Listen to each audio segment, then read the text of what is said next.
Gotta get right to it. Oh, I know.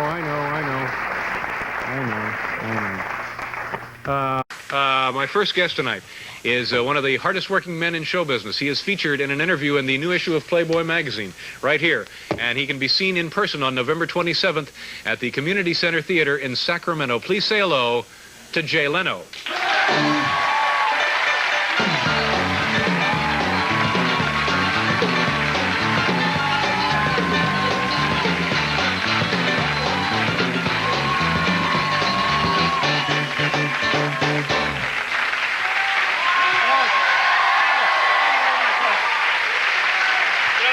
Nice to see you. Thank you, David. Just very impressive. The interview there in Playboy magazine.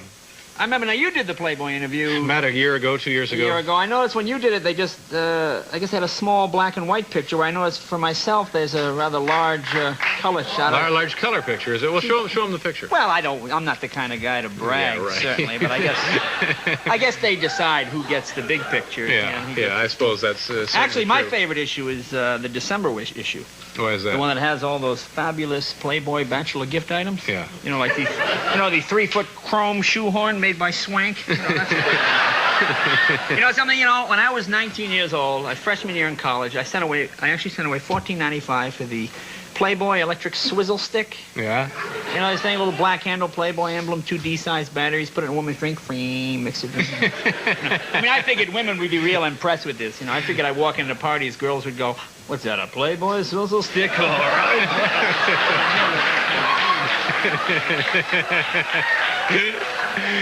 Oh, my. So, how you been? What else is going on? You been watching the news? Yeah, I've been watching it. It'll probably be late tonight because of this Pinhead Summit thing going on. No, you can't. It's not Pinhead. It's the future of the world. Look at the Russians guy. They send a guy. He looks like somebody hit him with a tomato. He's got that red thing. Our guy has got stuff on his nose. Are these the best-looking people we can send to this summit? Prince Charles and Lady Diana finally went home. Cover of Time, cover of Newsweek. Aren't there any inbred people in our own country we can read about? Come on. Oh, come on. What is it? Yeah. They're over here. They're over here hawking stuff for J.C. Penney. I'm sure this means Kmart and Woolworths are going to be packed with royalty now, you know. Every low-ball store in America is going to be traveling through Europe trying to find anybody with some tenuous bloodline they can catch up with. In fact, Crazy Eddie's right here in New York. They just hired King Olaf of Sweden. They got him out front there. Check it out, yeah, check it out. All he said. In fact, I just heard on the radio, J.C. Penney says that the English look will be all the rage for young men this year. Yeah. I guess big ears and bad teeth never seem to go So what else is going on? You've been working? The world of TV? Yeah, I know you're a big TV fan. You know. Well, you mentioned it earlier. They brought back the Newlywed Game. Yeah. And they brought back... Very successful, I guess. Well, there's a reason for this. They brought back that and the dating game. You see, although the literacy rate in this country is low, the networks are worried that it's not quite low enough. So,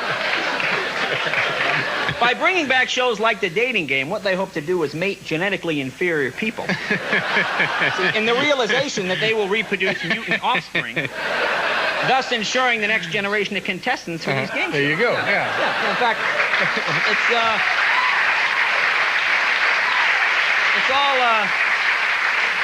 it's all in a new book. It's in a new book called Frontiers of Science by Bob Eubanks and Dr. William Shockley. And they explain the typical game show contestant. You know, you've seen them. One pupil is usually bigger than the other, and it tends to throb rhythmically according to the number of prizes that are given. Anything else in the guide there that you want to comment on? Well, the usual stuff. You know, every time I come on this show, I find here's another, I don't have to say it, there's another evil twin episode this week's. Will Crystal be raped while Blake sleeps with her double? I mean, if you were being attacked, would that be the first thing on your mind? You know what I like about... You know, obviously, this is sweeps week. I mean, everybody knows that. That's right. That's why we're having pig races. That's right. Yeah. The big yes. This is the local TV guy from L.A. Look at this one. Mark Trank on the 9 o'clock news in L.A. Porn video. Okay, now here's the shot. Mark Trank? Mark Trank. Now, a couple of pages later, here's Mark Trank again, back with more explicit sex video. That's on the 9 o'clock news. And he's got another one here, Tintillating Television with Mark Trank. Takes another look. But they do this. You ever notice when you watch the news when it's not Sweeps Week, it's always like the life of the American farmer living in a deficit economy. As soon as it's Sweeps Week, suddenly it becomes, oops, strip searches at teenage girls' Catholic schools. Are they a phenomenon? You know, and then they... How about you? Are you doing any television? You ever go out on these auditions for stuff? I've read for a few shows. You know, since Moonlighting and Scarecrow and Mrs. King, they've started a lot of these adventure kind of comedy shows. Oh, I read for one for ABC called Gag Street. Gag Street. Yeah, in it, I play a young comic named Johnny Gag Street, whose parents were killed by hecklers. And he vows to use his comedy to fight crime in the sin palaces of Las Vegas. So it's kind of and it's got the comedy and the action adventure kind of thing. You know? Yeah. And you play Johnny Gag. Johnny Gag Street. Yeah. Right. That's hence the title Gag Street. Yeah. I hope that works out for you. Again, we got our fingers Yeah. crossed. Well, good for you. Well, we'll do a commercial here, and then we'll be back with our friend Jay.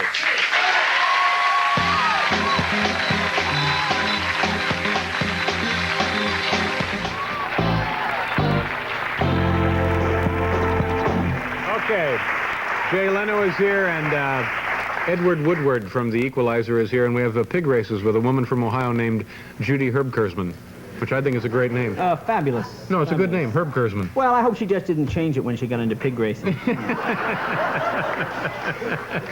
Now, where were we? What were we talking about? News? What are we... No, we're talking about you.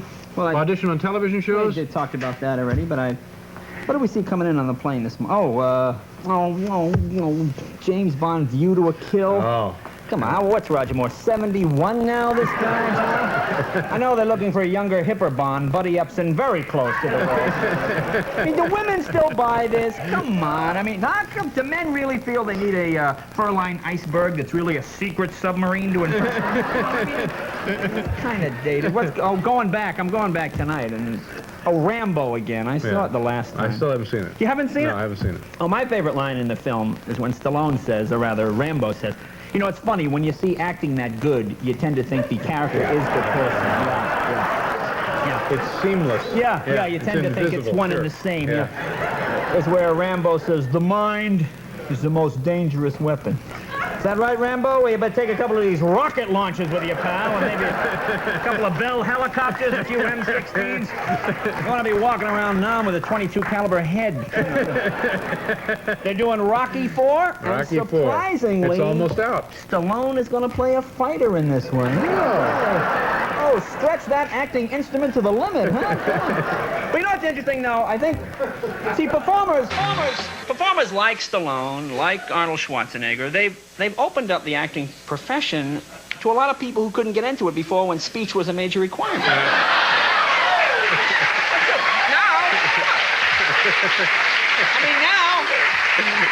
Now any cave dweller that can wield a tire iron in a public saloon is now a potential Academy Award candidate. You know, I think that's a good thing. You know, Arnold Schwarzenegger was here about a month ago. He was a very nice guy. Oh, he is a nice guy. Very nice guy. I work with him. And he's marrying a lovely woman, this Maria Shriver on CBS Morning News. Yes. Yeah, she's He's terrific. marrying her on the morning news? No, she's co-host of the Morning News. Oh, I see. And they've just fit the marriage in, I guess, between them. That's right, I guess Jay, today's that's right. working couples, really, you have to make time where you can. So now, We were supposed to go out to eat last night, and of course... Last night? I mean, last time I was here. That's right. Well, it didn't work out. I'm No, sorry. you know who I went out with? Went out with Seinfeld. Don't do that noise again. What is that? Let me hear it again. That's my fate. You know Jerry Seinfeld. Do the noise again. No, that was the noise. Now, what is that? What does that noise signify? What are we talking about? That signifies disgust. Discuss. That's what it is. All right. One more time. Well, Seinfeld. No, let me hear it again. No, I'm not going to do it again. No, I refuse to do it again. All right, you and Jerry Seinfeld, very funny comedian. Very funny comedian, but king of the yuppies.